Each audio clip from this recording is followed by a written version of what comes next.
Selamat datang kembali. Kali ini kita akan mendiskusikan tentang homomorfisme gelanggang. Misalkan R sebuah gelanggang. Kita ingat bahwa agar R ini menjadi gelanggang, maka pertama-tama R beserta operasi penjumlahan di dalamnya merupakan suatu grup, ya.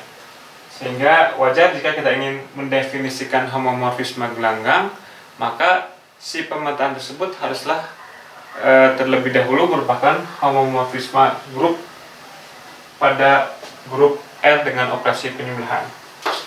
Oke. Jadi V,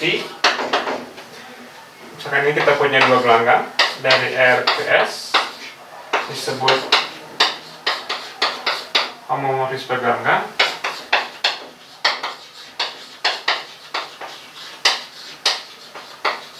Jika yang pertama dia harus merupakan homomorfisme grup pada grup penjumlahan R dan grup penjumlahan S, atau bisa kita tuliskan V dari X tambah Y sama dengan Vx tambah Vy untuk setiap X, Y di R. Kemudian berikutnya Vx kali Y sama dengan Vx kali Vy. Jadi ini bisa kita lihat juga sebagai bahwa si pemetaan V ini mengawetkan penjumlahan dan perkalian. Artinya untuk mendapatkan peta penjumlahan dari dua unsur di sini, bisa kita jumlahkan dulu di sini kemudian dilihat petanya, atau kita lihat petanya masing-masing dan baru dijumlahkan. Demikian juga dengan perkaliannya. Kita bisa kalikan dulu kemudian dipetakan, atau masing-masing X dan Y-nya dipetakan dulu ke S, kemudian dikalikan. Itu harus menghasilkan suatu unsur yang sama. Jika hal tersebut dipenuhi, maka kita katakan si pemetaan V ini merupakan homomorfisme gelanggang.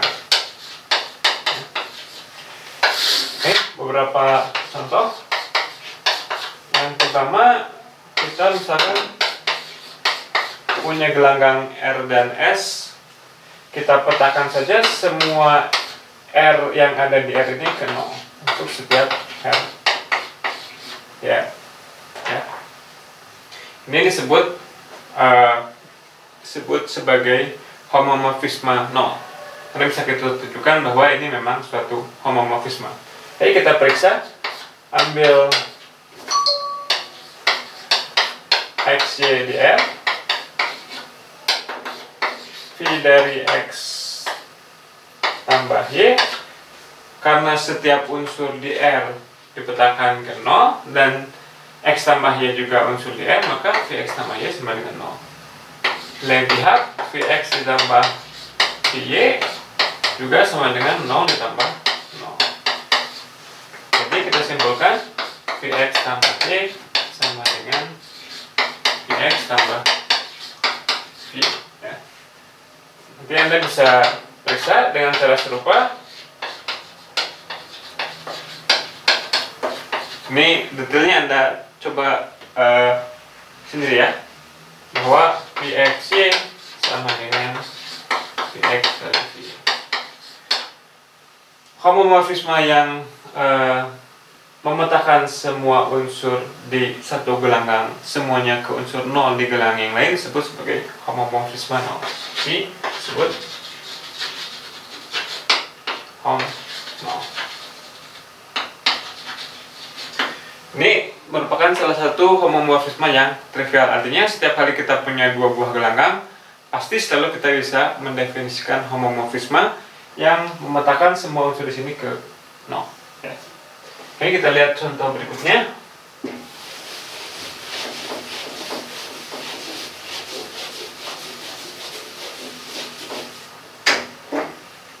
Contoh yang kedua,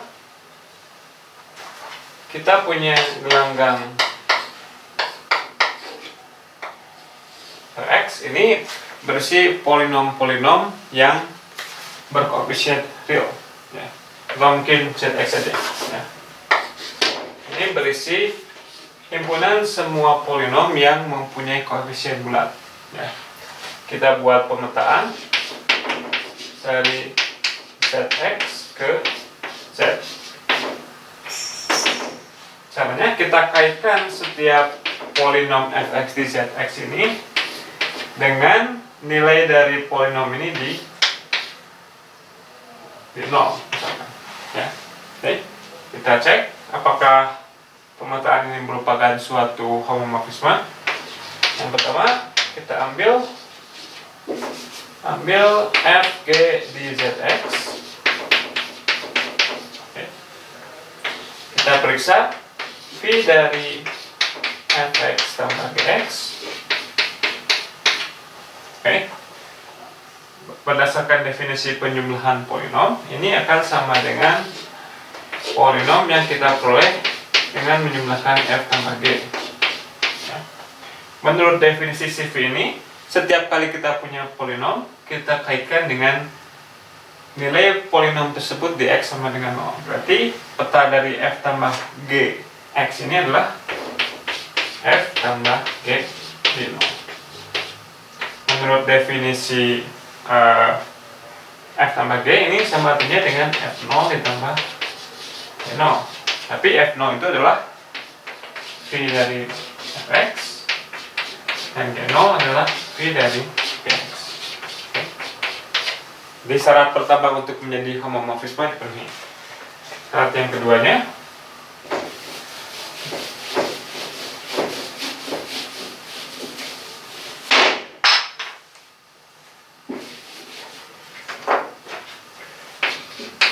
kita lihat v dari fx gx ini adalah v dari fg x. Menurut definisi pemetaan v ini bernilai fg di 0.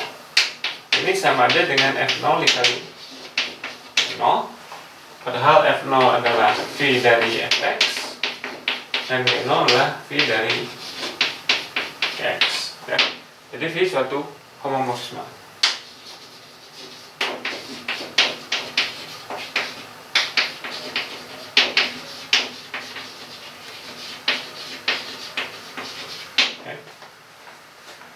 Nah,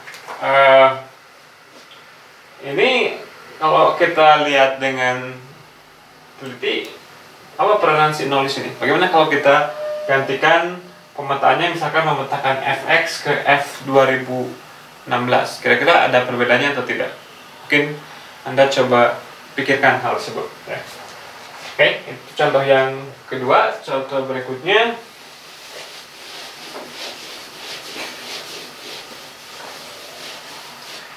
kita definisikan pemetaan dari z berapa?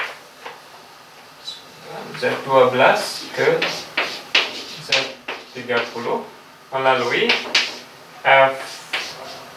fx dipetakan ke 5x. Oke, tentunya di sini adalah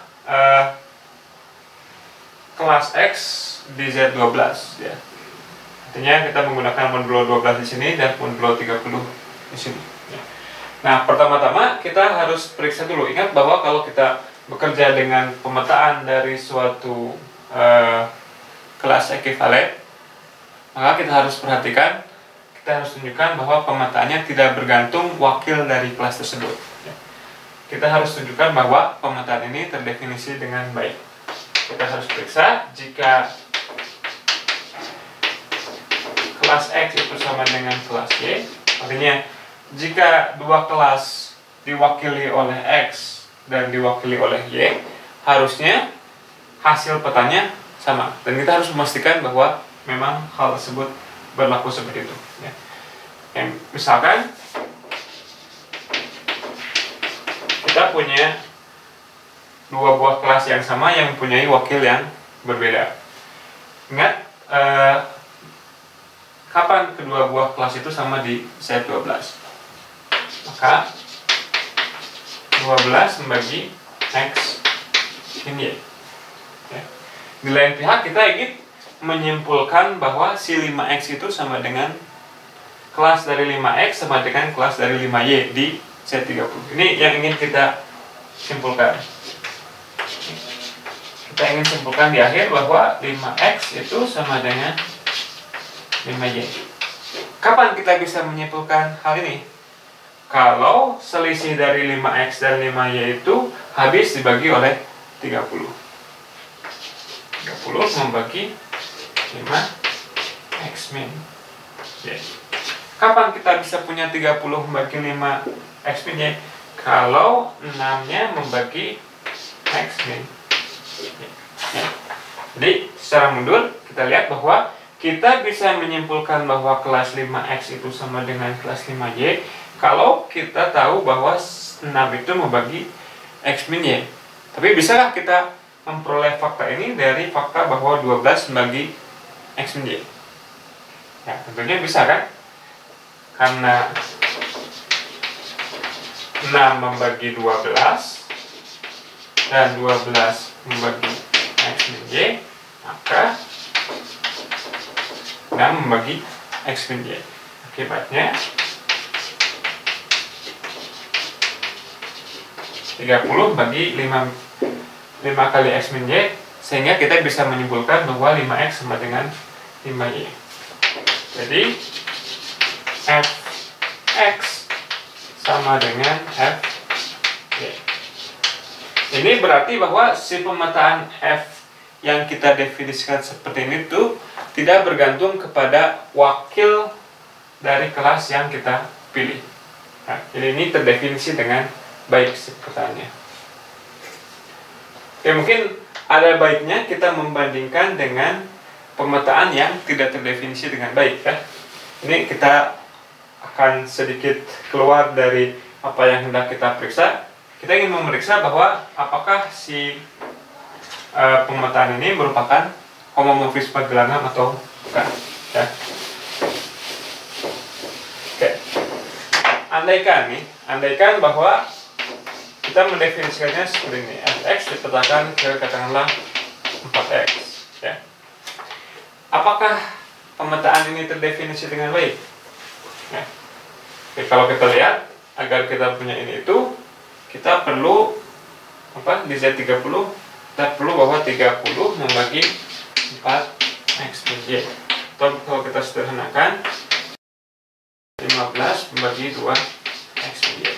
Oke. Jadi ini kita melakukan sedikit analisis untuk mengetahui kira-kira apa contoh penyangkal yang tepat untuk menunjukkan bahwa pemetaan ini itu tidak terdefinisi dengan baik. Oke.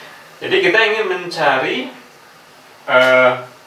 x dan y di mana 12-nya membagi x min y, tapi jadi kita adakah x dan y sehingga 12 membagi x min y, tapi 15 tidak membagi 2x min y.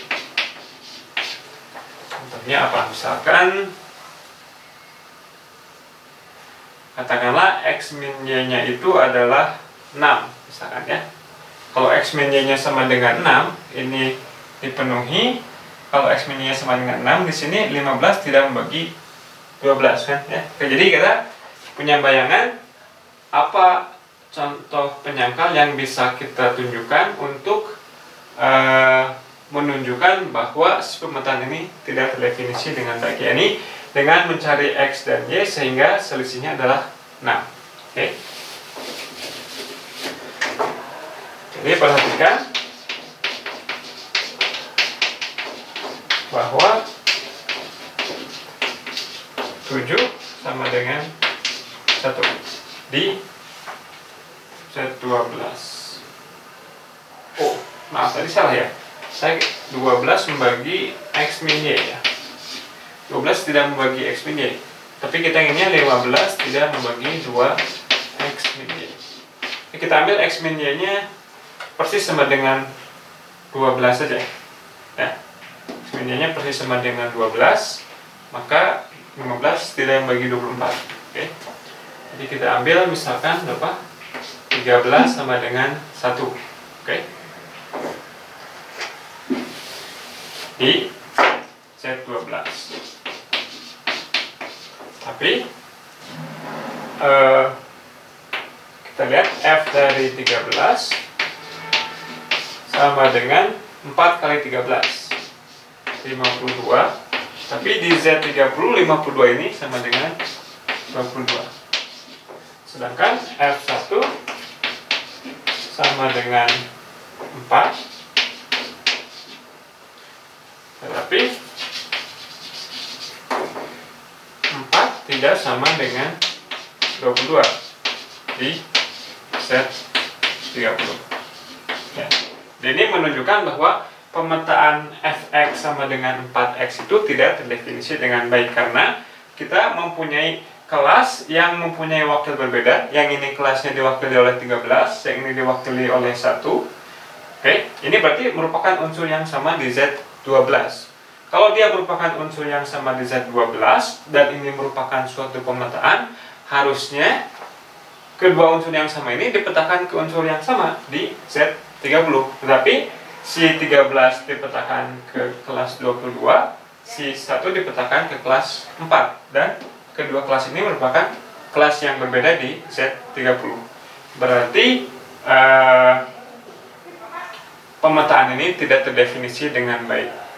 Dan karena sudah gagal untuk menjadi pemetaan, maka tentunya ini bukan merupakan suatu homomorfisme. Ya. Oke.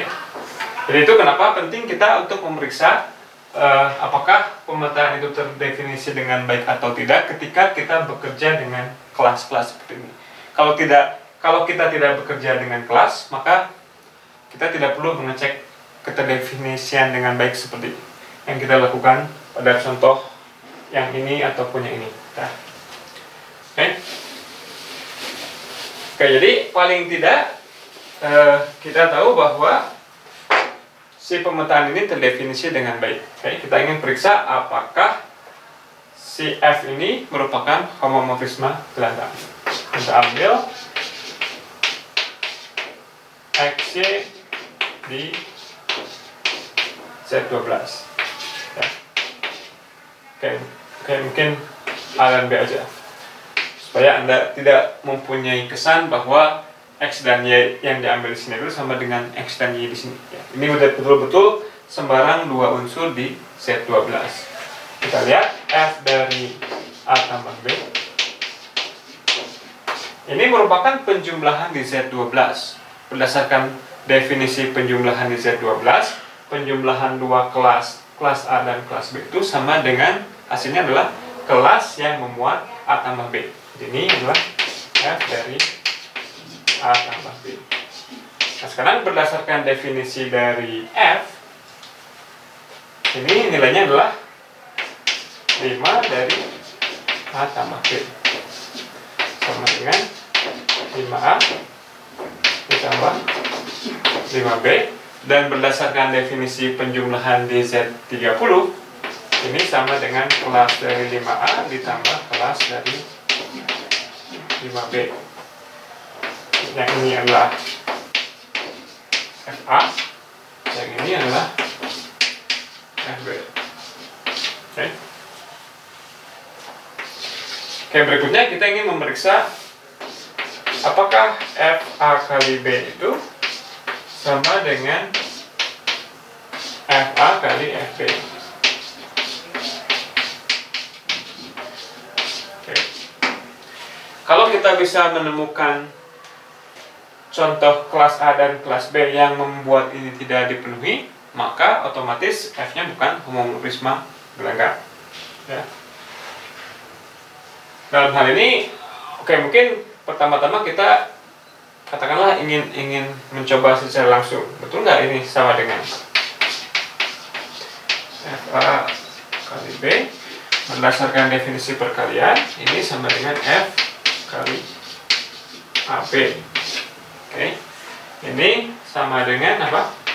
Kelas yang memuat 5AB. Oke, jika ini berlaku, jika bintang benar, maka hasil dari yang ini apa? Kelas 5A dikali 5B. Berarti kalau ini benar, maka haruslah kita memiliki 5AB sama dengan 5A dikali 5B. Ya. Dan khususnya ini bisa kita pecah juga menjadi 25 kali A kali B ini 5 kali A kali B. Karena Zn itu merupakan daerah integral dan kita berharap A dan B nya ini tidak 0. Jadi kalau AB nya tidak 0, jika kelas A, kelas B bukan kelas 0, maka dari sini kita peroleh apa? 5 sama dengan 25. Ya. 5 sama dengan kelas 25. Betul nggak? Kelas 5 itu sama dengan kelas 25 di Z30. Salah kan? Ya. Jadi ini kita punya gambaran bahwa si F-nya itu akan gagal untuk memenuhi sifat yang ini. Nah, mungkin ini adalah apa yang kita lakukan di dapur untuk lebih meyakinkan pembaca kita. Mungkin kita perlu menunjukkan suatu counter example, suatu contoh penyangkal yang lebih direct, yang lebih langsung, ya. Misalkan, oke, kita katakan seperti berikut. Jadi ini pekerjaan kita di dapur dan tidak perlu kita ungkapkan ke publik, ya. Jadi instead of this, kita katakan, perhatikan. Tadi kegagalannya itu apa? Melibatkan si 25 dan 5 ini. Ya, kita pakai saja. Perhatikan bahwa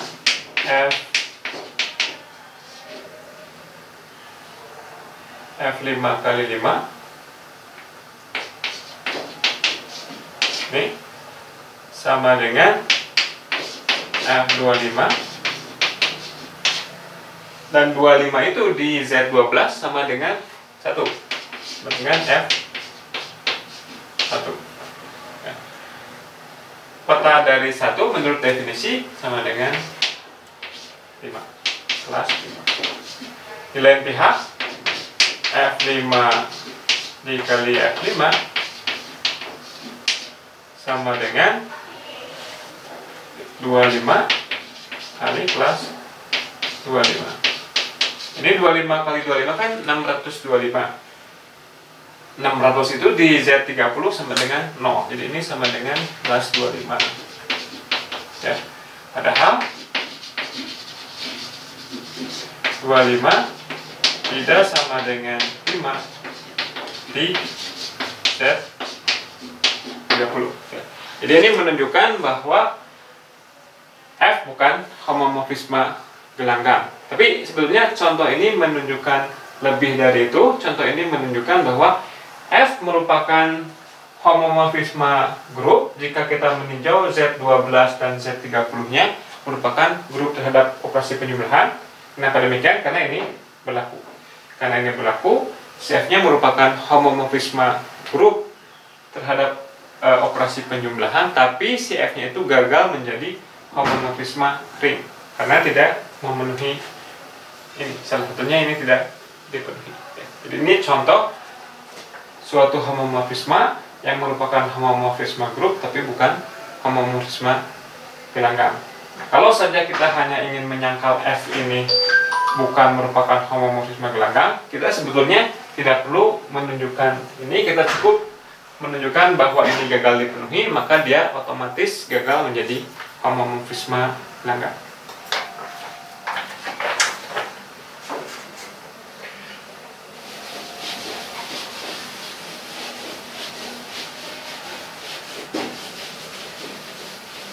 Oke, di soal diskusi Anda diminta untuk menunjukkan beberapa pemetaan dari gelangan ke gelangan. Anda diminta memeriksa apakah pemetaan yang diberikan merupakan homomorfisme gelanggang atau bukan. Oke, mungkin itu dulu mengenai homomorfisme gelanggang. Berikutnya nanti kita akan lanjutkan dengan ideal. Terima kasih atas perhatiannya.